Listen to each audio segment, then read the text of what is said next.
Orientação Espírita, o seu canal de espiritismo no YouTube, esclarecendo e consolando através dos princípios espíritas. Faça a sua inscrição e renove sua vida. Vamos juntos fazer um mundo melhor. Em todos os momentos, o Livro Espírita é a melhor companhia. Comprando em marcosdemario.com, você apoia a manutenção do canal Orientação Espírita.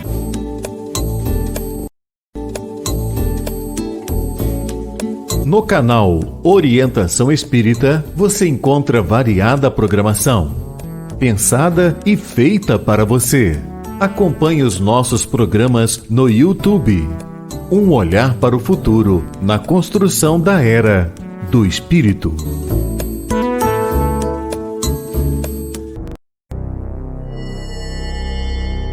Tem início mais uma edição de Ante os Novos Tempos. Um olhar voltado para a humanidade, através das revelações dos Espíritos, na mensagem consoladora e esclarecedora do Espiritismo. Fique agora na companhia de Marcos Demário.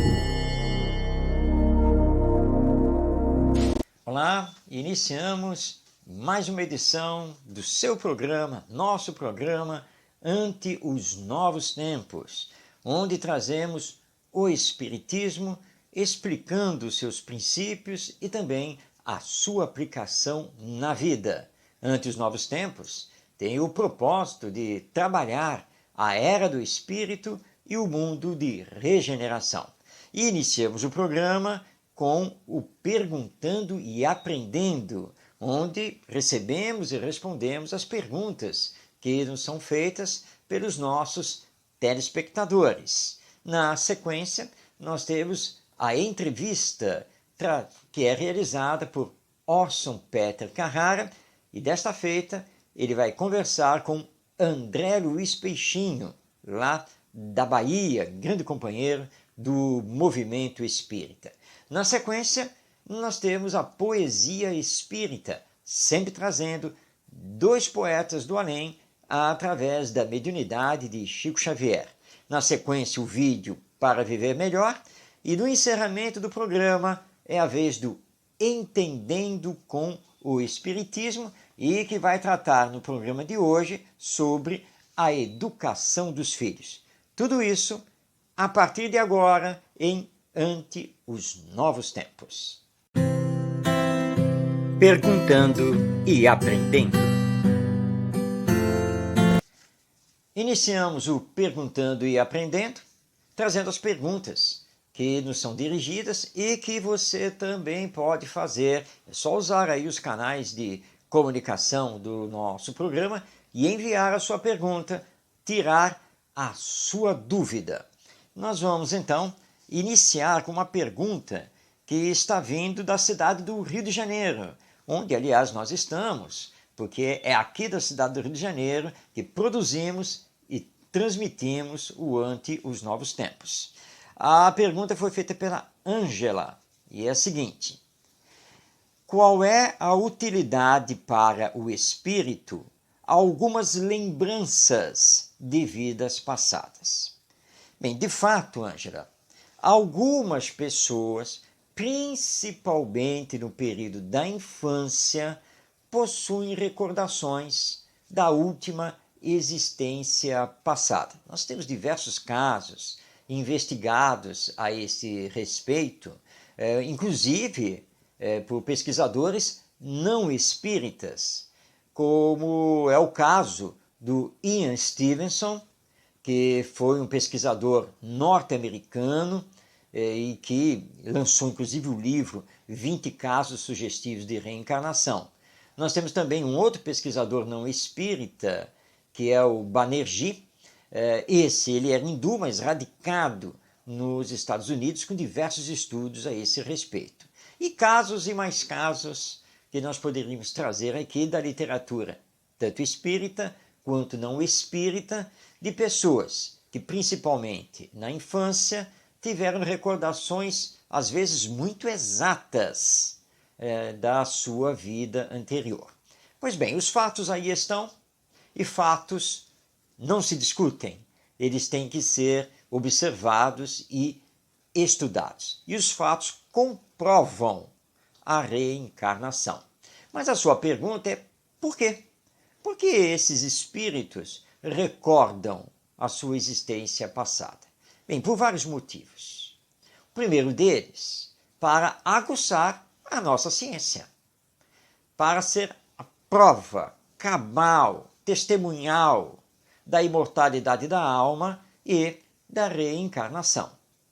Portanto, para fazer a ciência progredir, ela enxergar o lado espiritual da vida.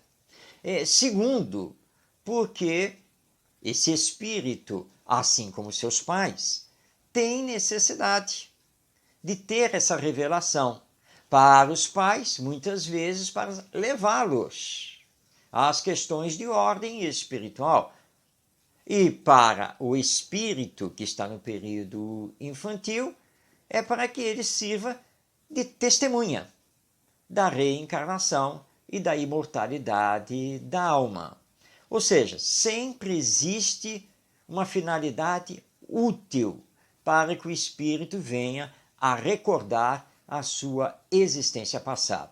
Mas lembrando que esse tipo de recordação é uma exceção, não é regra geral, porque a maioria de nós não temos recordações em relação às existências passadas. Então, existem várias finalidades, todas elas voltadas sempre para alguma utilidade para os envolvidos mais diretamente e também para a ciência e a humanidade em geral.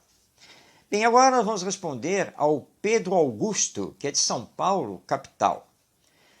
Como educar os filhos quando os pais têm religiões diferentes?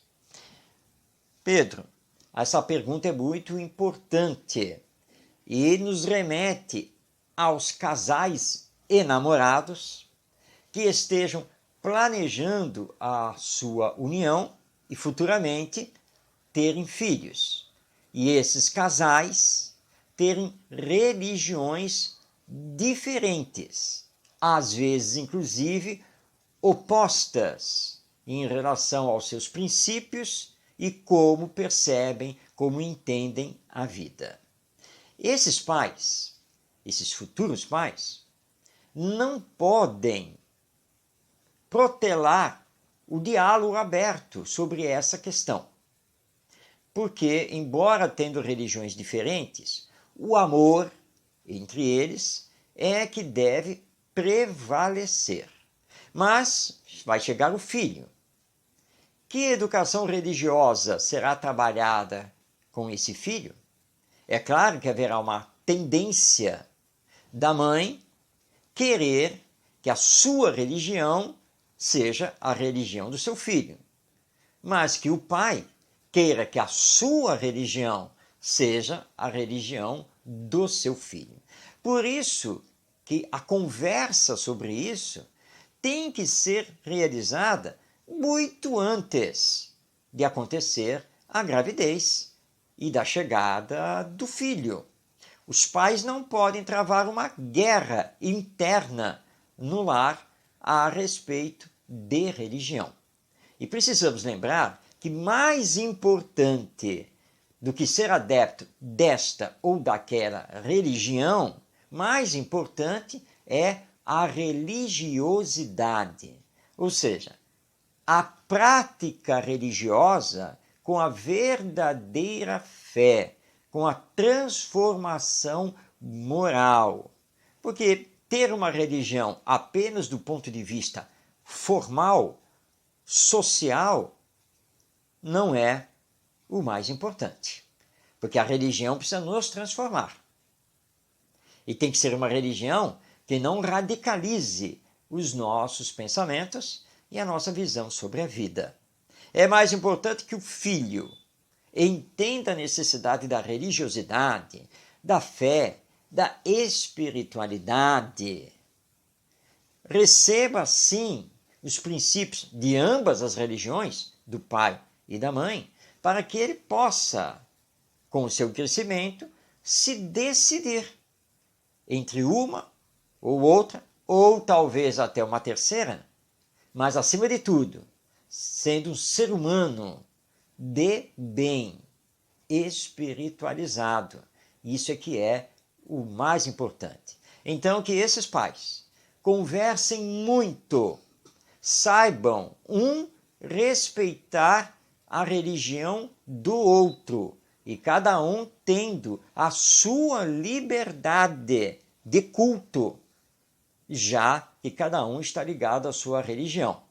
E que entendam que a sua religião não é a melhor, não tem que ser a melhor e imposta ao filho.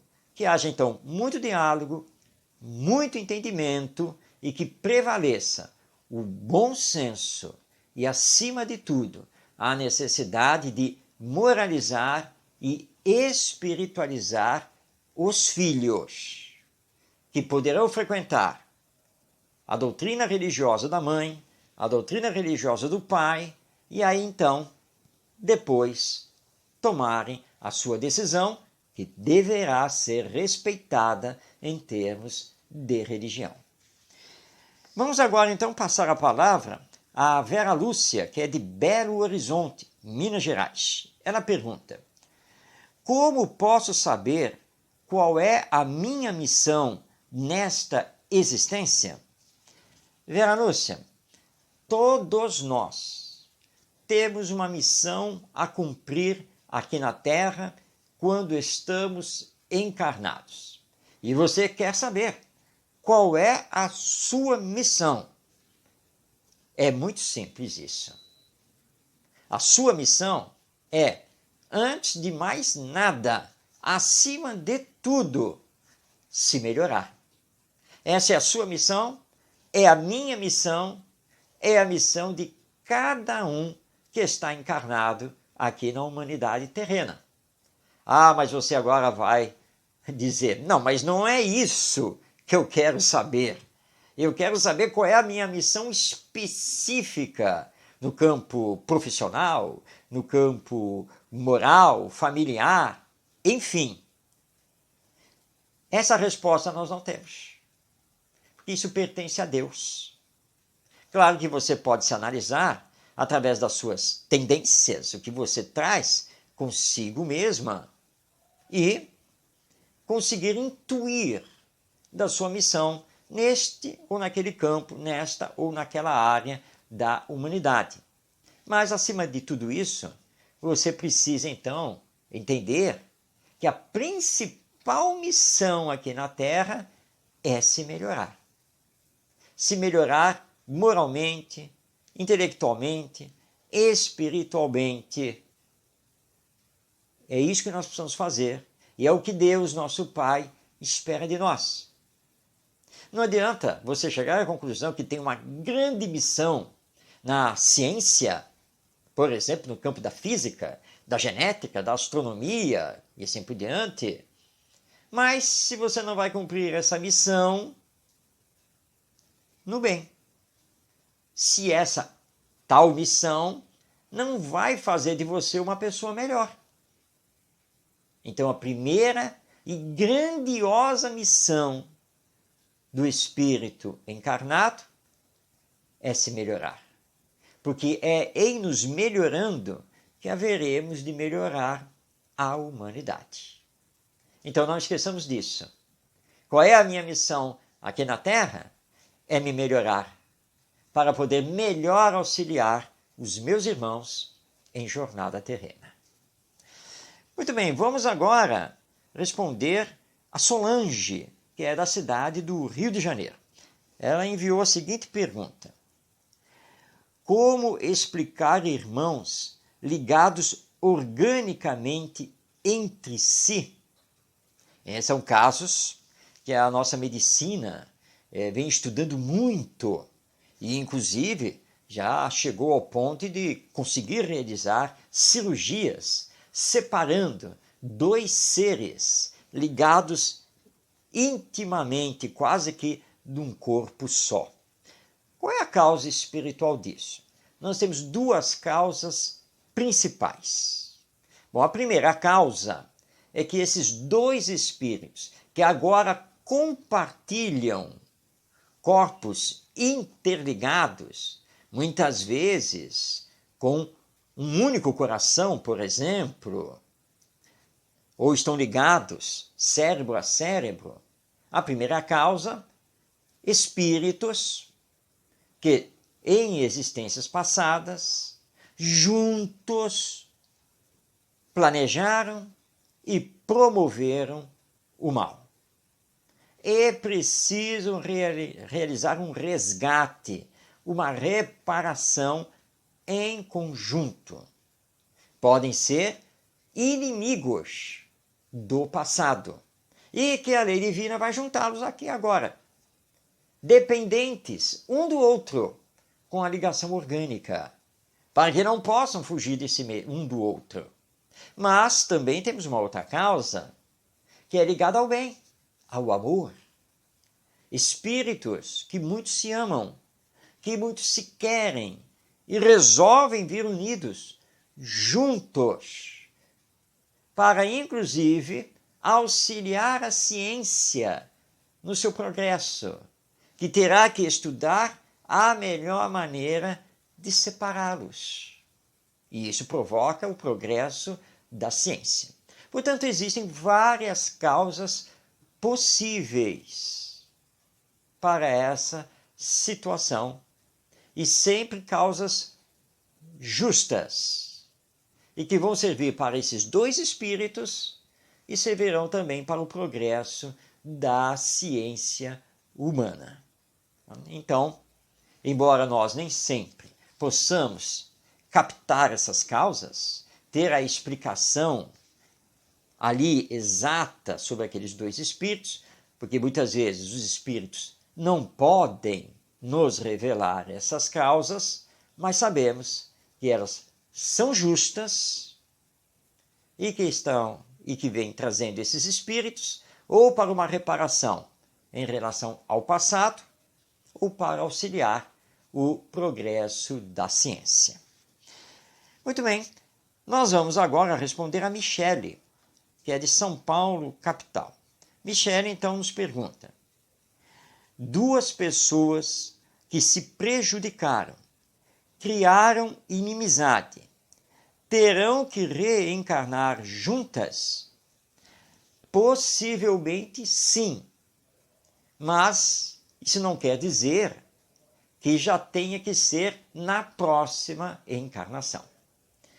Depende de muitos fatores, muitos mesmo. É possível que um reencarne e o outro vai ficar no mundo espiritual. É possível que os dois reencarnem, mas em condições completamente diferentes e às vezes não na mesma família, e assim por diante. Cada caso é um caso específico que será estudado pela espiritualidade superior para se concluir da necessidade ou não desses dois agora inimigos reencarnarem juntos numa mesma família, como por exemplo irmãos. Mas pode ser que um venha como pai e o outro venha como filho, e assim por diante.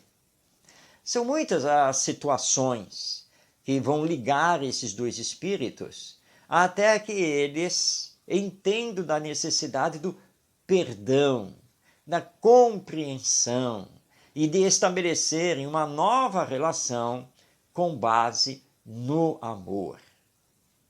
Então, as variáveis são muitas. Por isso que ao estudarmos o Espiritismo, nós não podemos dar uma resposta taxativa, definitiva, dizendo, se eles, em existência passada, se tornaram inimigos, terão que reencarnar juntos e como irmãos, para ver se conseguem se amar.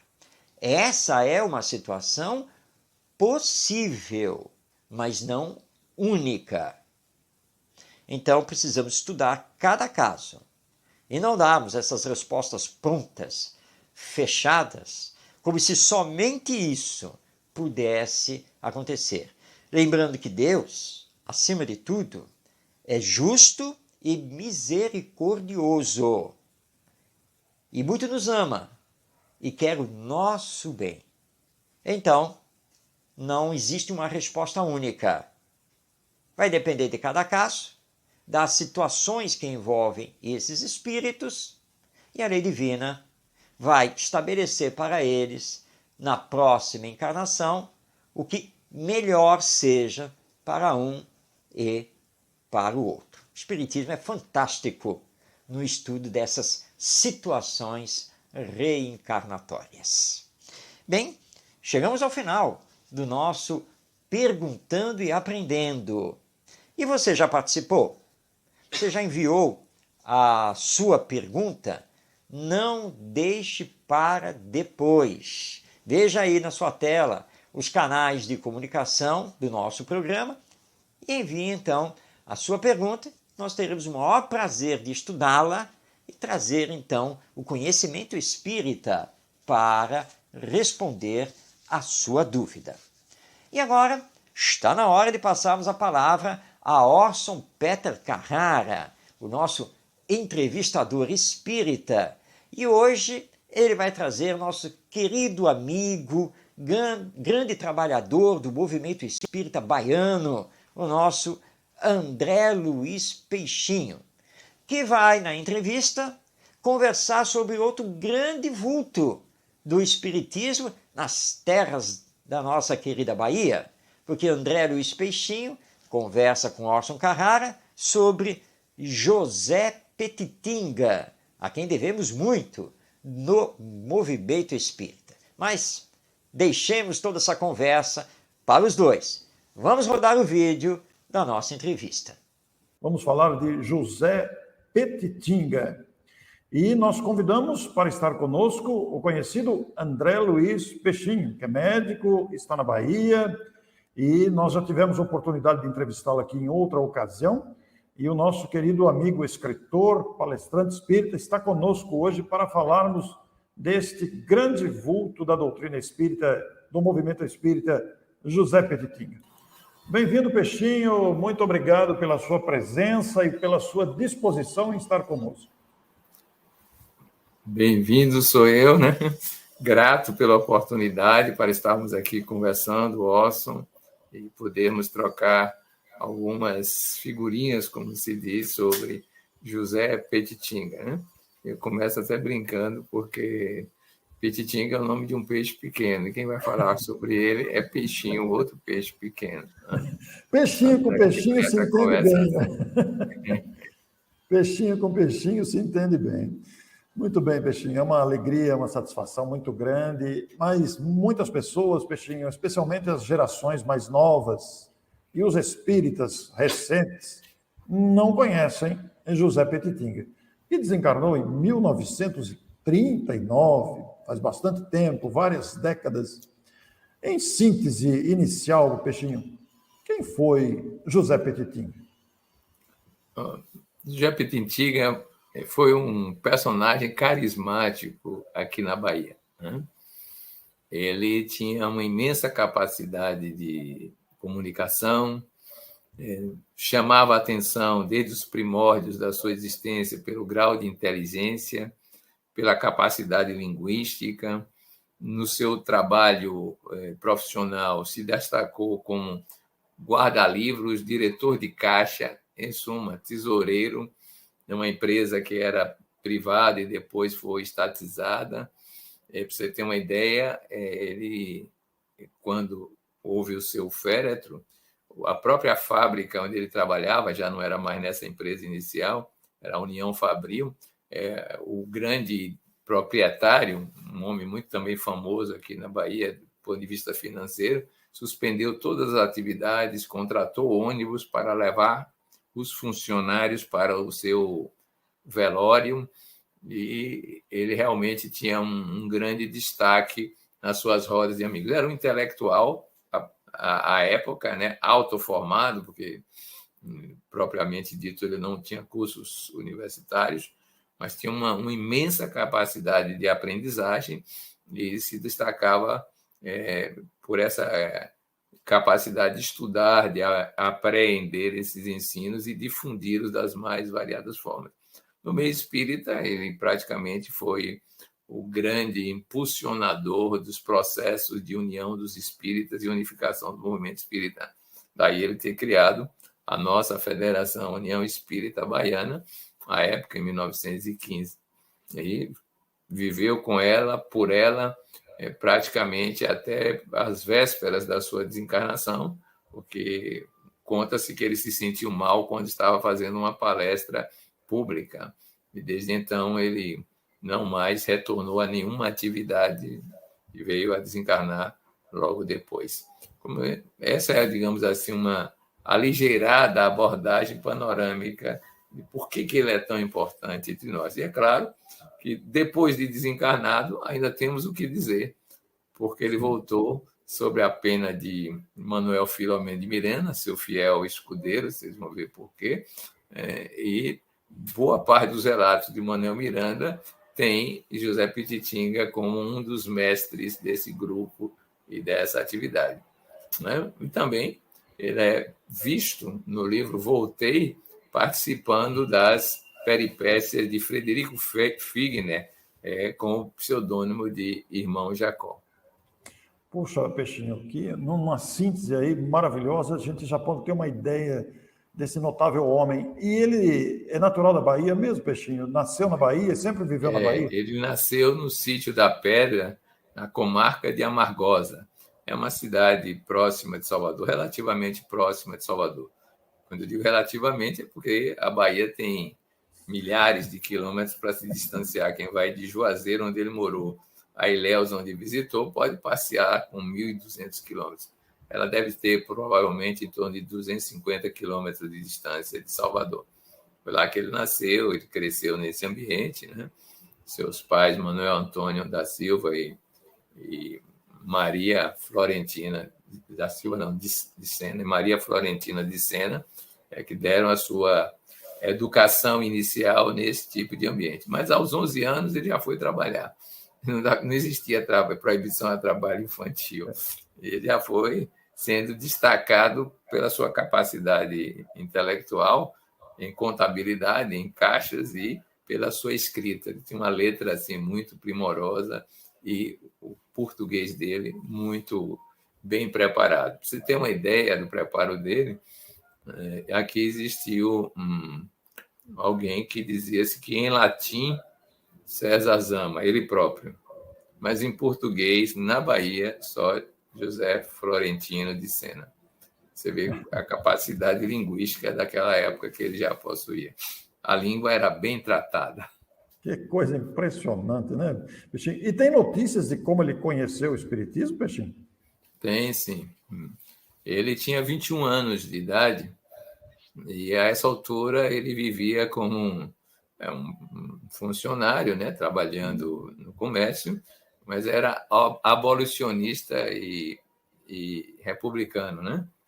Em 1887 era, digamos assim, a onda de pensamento político, social, ideológico, era essa fase.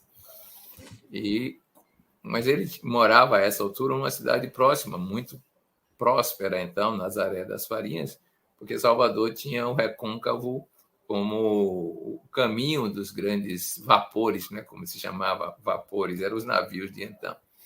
E numa dessas viagens ele encontrou um amigo e viu que o amigo estava entretido com um livro. E ele perguntou que livro era aquele. Ele disse, é o Livro dos Espíritos. E ele respondeu, esta doutrina de fabricar malucos. Puxa, o amigo disse, como castigo, eu lhe dou o livro para você ler durante toda a viagem. Ele, que já estava, ele era um bom escritor, escrevia para vários jornais, inquieto e queria fazer algo contra o espiritismo, depois que leu o Livro dos Espíritos. Mudou completamente. Jovem ainda, adulto jovem, já começou a se inteirar dessas possibilidades de comunicação com os espíritos, e daí diante ele se dedicou progressivamente ao movimento espírita. E essa dedicação progressiva, então, Peixinho, levou ele à fundação da União Espírita Baiana? Foi, é um trabalho, digamos assim, que tem seus antecedentes, né? Sim. Ele primeiro vai estudar o espiritismo, Sim. ele se muda de Nazaré das Farinhas e vai morar em Juazeiro. Em Juazeiro ele cria um grupo chamado Grupo Espírita Caridade. Era um grupo espírita atuante em nome da caridade, chegou a ter 6 casas, programa Minha Casa Minha Vida da época, 6 casas à beira do rio, onde ele abrigava as pessoas. Ele ali, então, desenvolveu seus trabalhos sociais, mas em 1906 a inundação destruiu tudo, né? As 6 casas da época, né? Nesse grupo Espírita Caridade, ele era um estudioso espírita e muito antenado com as produções da época, tanto que ele escreve um artigo na Folha de São Francisco, que é o jornal da região, falando de que o espiritismo não era simplesmente uma coisa para leigos. E aí vai citando todos aqueles nomes que a gente conhece da era metapsíquica, Zollner, Zakhoff, Lombroso, William Crookes, Gelei, Gabriel Delane. Tudo que a gente hoje fala, ele já falava e ainda acrescenta alguns nomes, né, que nós não estamos acostumados, como Eugênio Nus, por exemplo, não é popular, Hislop, né, Epsajan. Você percebe no escrito que ele fez para o jornal que ele tinha uma vasta cultura espírita e, portanto, uma leitura, de certa forma, internacional, já que esses livros não eram facilmente acessíveis àquela época. Ele começa esse trabalho de agregação dos espíritas lá em Juazeiro, conhece um médium que traz notícias do mundo espiritual e orientação para ele, que nunca se identificou, se chamava Ignotus, né? E que dá umas mensagens que lhe orientam para esse processo de unificação. Tempos depois, ele deixa a empresa que trabalhava e vem para Salvador, na União Fabril, e começa a frequentar um centro, União, Religião e Ciência, em 1912. E percebe que os espíritas e os grupos espíritas aqui eram completamente distantes entre si, e alguns deles não tinham as características que ele supunha necessárias para o movimento espírita. Ele tenta fazer desse centro algo assim. Existem registros históricos aqui, pesquisados por Ednoli, que mostram que ele era o primeiro a chegar na ata que registra a reunião doutrinária, era o primeiro a chegar lá, e praticamente durante o ano que a ata foi vista, ele não tinha nenhuma falta, né? É impressionante a sua disciplina, a sua presença, a sua capacidade de estar atuando daquela forma.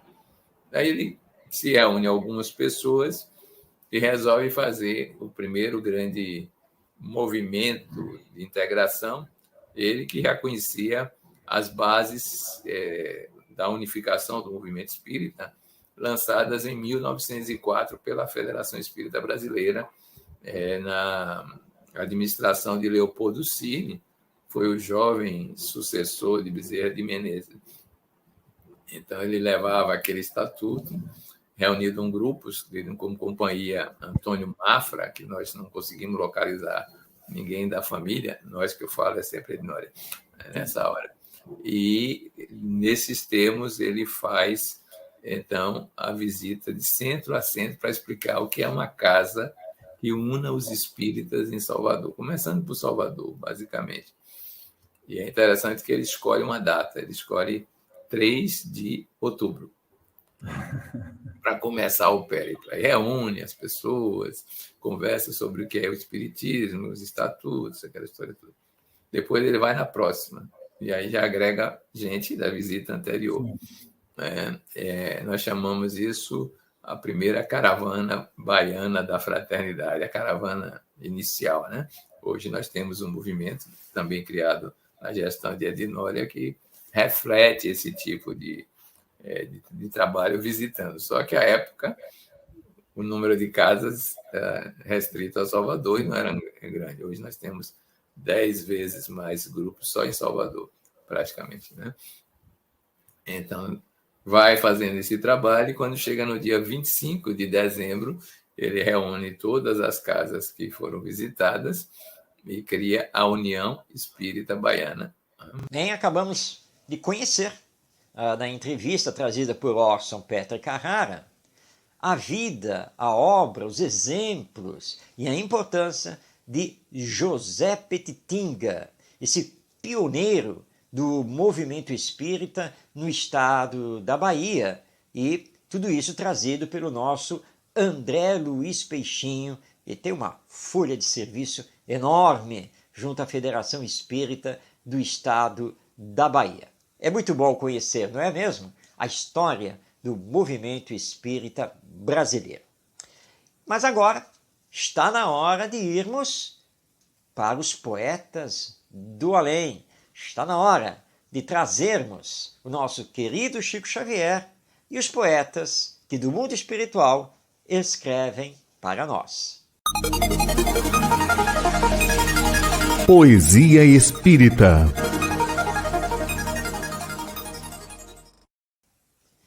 Poesia Espírita hoje vai mudar de livro. É isso mesmo. Nós estamos trabalhando o conteúdo do livro Antologia dos Imortais, psicografia do nosso querido Chico Xavier. Mas no programa de hoje, nós estamos dando uma pausa nessa obra maravilhosa para trazermos um outro livro da psicografia do Chico Xavier, que traz também uma coletânea de poetas do além. Também mensagens, também dissertações, mas muitos e muitos poemas. Nós hoje trazemos o livro Relicário de Luz, publicação da Federação Espírita Brasileira e psicografia de Francisco Cândido Xavier. E vamos trazer dois poetas que, na verdade, já compareceram aqui no nosso programa, mas que sempre vale a pena trazer novas poesias deles. O primeiro que nos visita é João de Deus, poeta português, lusitano, que escreveu muitas poesias através do Chico Xavier. No Relicário de Luz, entre as poesias dele publicadas, nós vamos então destacar o poema, o soneto, Conversa Paterna. Vamos passar então a palavra ao espírito João de Deus. Filho, alvorece, apega-te à charrua e semeia teu mundo juvenil de bondade e beleza, em graças mil, enquanto a vida em ti se alarga e estua. Guarda a firmeza de quem não recua ante os percalços do terreno hostil. Quando o arado trabalha ao céu de anil, o serviço do mestre continua. Louva, cantando, a nova madrugada, em que aparece a luta renovada, compelindo-te à luz do mais além. Semeia, com Jesus, na manhã clara, e encontrarás a glória da seara no campo eterno do infinito bem.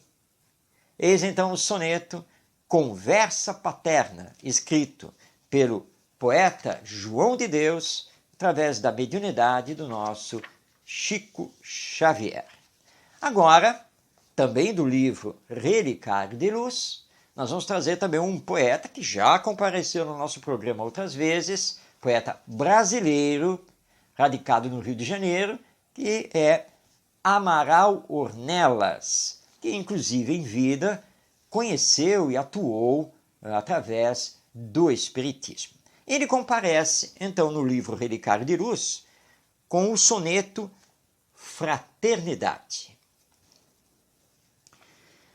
Sem que o sol guarde a terra e sem que a terra inteira obedeça ao Senhor, de segundo a segundo, entendendo o seu manto amoroso e fecundo, ninguém recolheria os dons da sementeira. Sem que a semente desça ao vale negro e fundo, morrendo por servir aos júbilos da leira, e sem que o lavrador se confie à canseira, não há bênçãos do pão nos celeiros do mundo. Sem a glória do bem cantando em toda estrada, a vida rolaria estranha e desvairada, as furnas abismais do universo atro e mudo. Assim também conosco, em plena luta humana, sem a fraternidade esplêndida que irmana, tudo é miséria e dor na frustração de tudo. Eis então o soneto Fraternidade, assinado por Amaral Ornelas, recebido por Francisco Cândido Xavier, e que faz parte do livro Relicário de Luz, publicação da Federação Espírita Brasileira.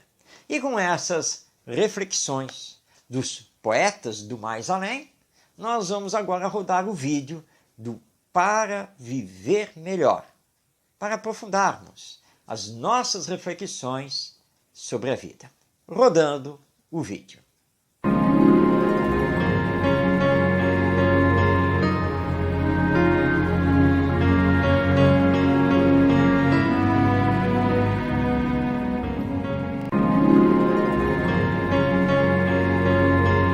Você já parou para pensar sobre o poder da mente?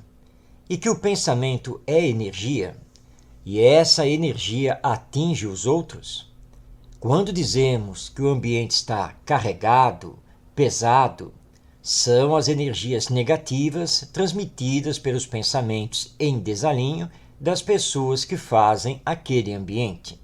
Então, por tudo isso, devemos tomar cuidado com os nossos pensamentos. Antes de tomar uma decisão ou de agir impulsivamente, pare, pense, reflita. Não saia falando e dizendo, para não ter depois de se arrepender pelas consequências ruins disso. O mundo está repleto de pessoas que não medem as consequências do que pensam, falam e fazem. Lembre que a cada um será dado segundo as suas obras. Controle os pensamentos, para que eles gerem boas coisas para você e para os outros. Se você gostou desta mensagem, compartilhe.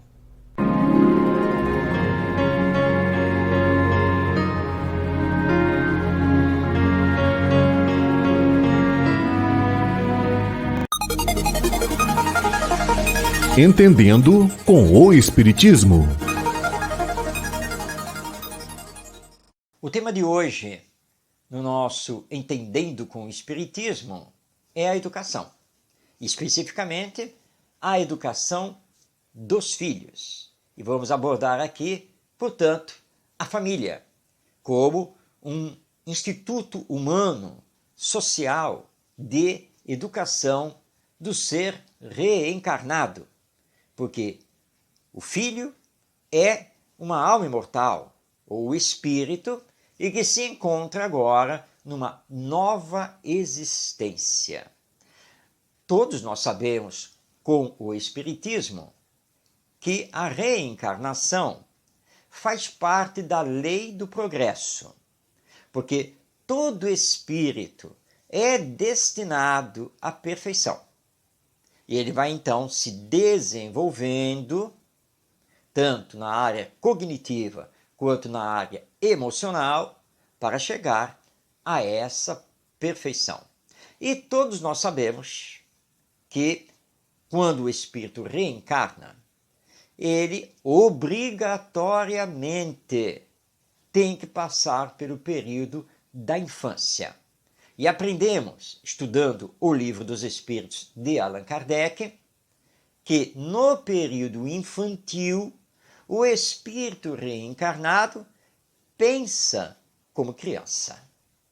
Embora ele seja um espírito milenar, que já teve diversas outras existências, esta é uma existência nova. E ele vem no período infantil para que possa despertar os sentimentos dos pais. Ser então recebido através do amor, independente de quem ele foi e do que fez nessas existências passadas. Portanto, no período infantil, esse espírito, agora criança, é totalmente dependente dos seus educadores. Os pais ou outros tutores, como, por exemplo, os pais adotivos, ou os avós, ou tios que se encarregam da sua criação e, portanto, da sua educação. Ele é dependente não apenas do ponto de vista orgânico, da saúde, da alimentação, do vestuário e assim por diante. Ele é dependente, inclusive, do ponto de vista educacional. Allan Kardec é muito claro, ecoando os ensinos dos espíritos superiores. Na infância, o espírito é mais maleável, ele é mais suscetível de receber as influências dos pais, que devem fazer todos os esforços para corrigir as más tendências que esse espírito ainda apresente. E isso é fundamental, lembrando que o planeta Terra é um mundo de expiações e provas, e que a grande maioria dos que aqui reencarnam são espíritos imperfeitos. E é claro que nós estamos nos colocando nisso, porque nós somos os espíritos imperfeitos que reencarnamos no planeta Terra. E já que trazemos muitas imperfeições, já que trazemos um desenvolvimento do senso moral pouco realizado, como nos dizem os espíritos superiores lá na codificação, nós somos muito necessitados da educação, de sermos educados. Mas aqui fazendo uma lembrança da máxima importância, o Espiritismo defende o desenvolvimento da educação moral, aquela que liberta o espírito das amarras das suas existências passadas. A educação moral que permite o seu desenvolvimento integral, que ele se conheça como alma imortal e que projete para si mesmo e para o mundo o bem, o amor, a paz, a justiça, se aproximando cada vez mais dos desígnios divinos para si e para os outros. Educação moral que vai trabalhar o desenvolvimento do seu senso moral, da sua formação ética, do caráter, não como uma coisa imposta pelos pais irresponsáveis, mas que ele saiba pensar, que ele saiba realizar também os seus aprendizados e que tenha nos pais seus bons exemplos, seus grandes orientadores, seus heróis nesta existência. Para isso, voltando agora o olhar para os educadores, os pais irresponsáveis, para bem educar os seus filhos, precisam primeiro se educar. Tomar consciência da alma imortal que são, da necessidade de darem bons exemplos. E para isso eles também precisam trabalhar consigo mesmos a mudança de hábitos. Precisam também se moralizar. Porque se os pais não fazem isso, dificilmente conseguirão fazer isso com os seus filhos. E lembrando que a família é a célula básica da sociedade humana, que o espírito reencarnado, quando atinge a juventude e a madureza, ele vai refletir na sociedade o que recebeu em termos de valores e de exemplos na família. Portanto, nós não temos, na verdade, que nos queixar da sociedade humana como um todo, mas sim nos queixarmos do seu grande e importantíssimo núcleo educacional, que é a família, que anda descurando, deixando de lado a educação moral das novas gerações. Mas quando deixamos isso de lado, nós temos sempre consequências funestas na sociedade humana. Porque espíritos jogados na sociedade, sem freios, sem estarem ligados ao bem, sem saberem pensar no próximo, espíritos egoístas, materialistas, não poderão fazer uma sociedade justa, harmônica, muito pelo contrário. E é o que temos assistido na nossa atualidade. Portanto, para o Espiritismo, a família é da máxima importância e a educação que se desenvolve na família é tudo. Porque a escola, que também é um instituto humano, social, de educação, ela vai trabalhar procurando se unir à família, mas jamais poderá substituir a família, o lar, os pais e a promoção dessa educação moral. A escola pode se esforçar e deve se esforçar em trabalhar também a educação moral.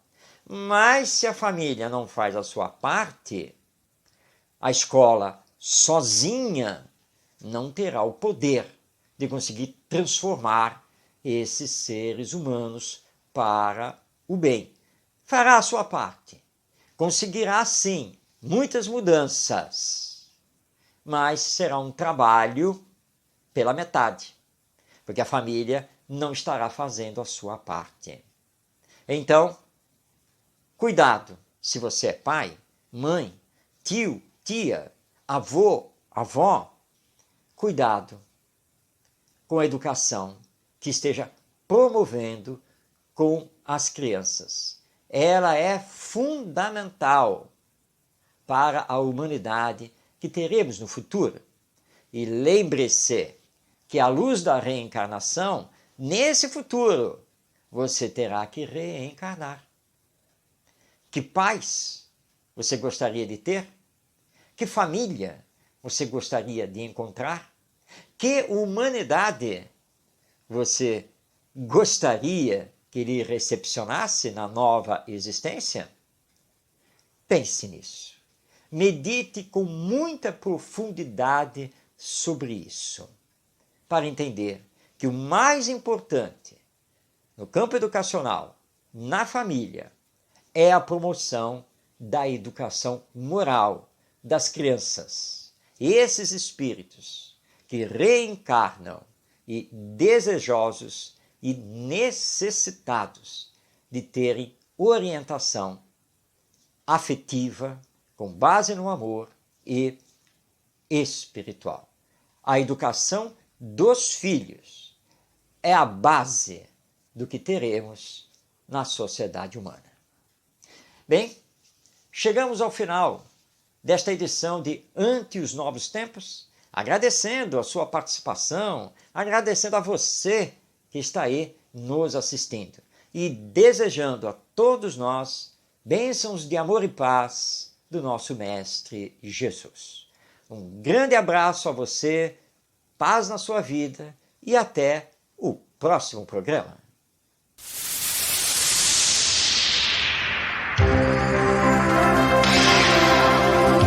Um olhar voltado para o futuro da humanidade. As revelações dos Espíritos. A mensagem consoladora e esclarecedora do Espiritismo. Este é o programa Ante os Novos Tempos. Produção e apresentação, Marcos de Mário. Orientação Espírita, o seu canal de Espiritismo no YouTube. Esclarecendo e consolando através dos princípios espíritas. Faça a sua inscrição e renove sua vida. Vamos juntos fazer um mundo melhor.